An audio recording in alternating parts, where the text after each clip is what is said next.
ابو لہب کا بیٹا باپ کے ساتھ ملک شام جا رہا تھا تجارت کے لیے، تو کم وقت جانے سے پہلے کیا بولا؟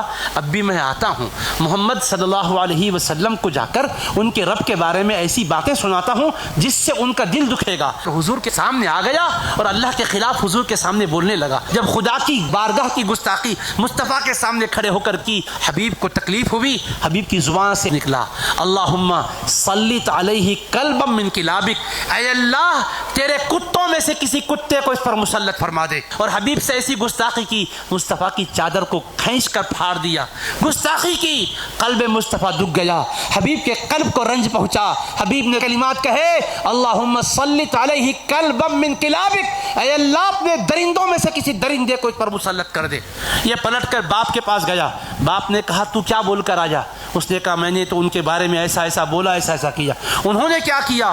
انہوں نے یہ جواب میں کہا کہ اے اللہ تو اس پر کسی درندے کو، کتے کو مسلط کر دے۔ تو وہ کہنے لگا ارے جو وہ بولتے ہیں وہ ضرور ہو کر رہتا ہے، اب تیری ہلاکت کا تو وقت آنے ہی والا ہے۔ اب وہ سفر میں جانے کا فیصلہ کر لیا تھا، اس کی حفاظت کرتے ہوئے لے کر گیا۔ ایک مقام پر پڑاؤ ڈالا تو وہاں کا راہب بولنے لگا ارے تم لوگ یہاں پر کیوں پڑاؤ ڈال رہے ہو؟ یہ زمین ایسی ہے، یہاں درندے، بھیڑیے، شیر ایسے ہی چلتے پھرتے ہیں جیسے بکریاں چلتے پھرتے نظر آتی ہیں۔ اب وہ ایسا وقت تھا یہاں سے کہیں جا نہیں سکتے تھے۔ اس نے کیا کیا؟ اپنی قوم کے لوگ جو ساتھ تھے ان کو جمع کیا، جمع کر کے کہنے لگا تم جانتے ہو میں بوڑھا ہو چکا ہوں، میرے بڑھاپے پر رحم کرو، میرا یہ لخت جگر ہے۔ اس کے بارے میں محمد صلی اللہ علیہ وسلم نے ایک خطرناک جملہ کہا ہے، مجھے ڈر ہے کہیں درندہ اس کو کھانا جائے، لہٰذا تم پورا ساز و سامان جمع کرو۔ وہ کہنے لگے تو سردار ہے، جو تو بولے گا ہم سننے کو تیار ہیں۔ سارا سامان جمع کر دیا قافلے والوں نے،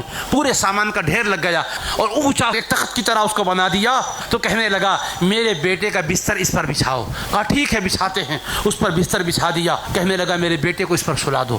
ٹھیک ہے کہہ کر سب نے اس کو چڑھا دیا، اس پر سلا دیا اور کہا تم آزو بازو اطراف سے اپنے اپنے بستروں کو لگاؤ، پہرا دیتے بھی رہو، تم اس کا خیال کرتے رہو، اس لیے کہ انہوں نے کہا تھا کوئی نہ کوئی درندہ اس کو کہیں کھا جائے گا، مجھے ڈر ہے۔ یہ کہہ کر پورا پہرا بٹھا دیا۔ اللہ کی شان، رات کا کچھ وقت گزر گیا، جنگل کے درندوں میں سے ایک درندہ آ گیا شیر، اور آ کر ایک ایک کو سونگنے لگا جو سو رہے تھے۔ ہر ایک کو سونگ رہا ہے چھوڑ رہا ہے، ہر ایک کو سونگ رہا ہے چھوڑ رہا ہے، سارے کے سارے اطراف سونے والوں کو سونگتا تھا۔ میں جس کو پھاڑنے والا ہوں یہ وہ نہیں ہے۔ اس سے معلوم ہوتا ہے کہ گستاخ میں جو بدبو ہے وہ الگ ہوتی ہے، اگر ایک جیسی ہوتی تو کسی کو بھی کھا سکتا تھا۔ سونگ کے چھوڑ رہا ہے تو پتہ کیا چلا گستاخی کی غلاظت اتنی خطرناک ہے شیر بھی محسوس کرتا ہے۔ اس کے بعد ایسی چھلانگ مارا اور مار کر جہاں وہ سو رہا تھا وہاں پہنچا اور فوراً اس کو چیر کے ریزہ ریزہ کر دیا، خون بہہ گیا اس کا۔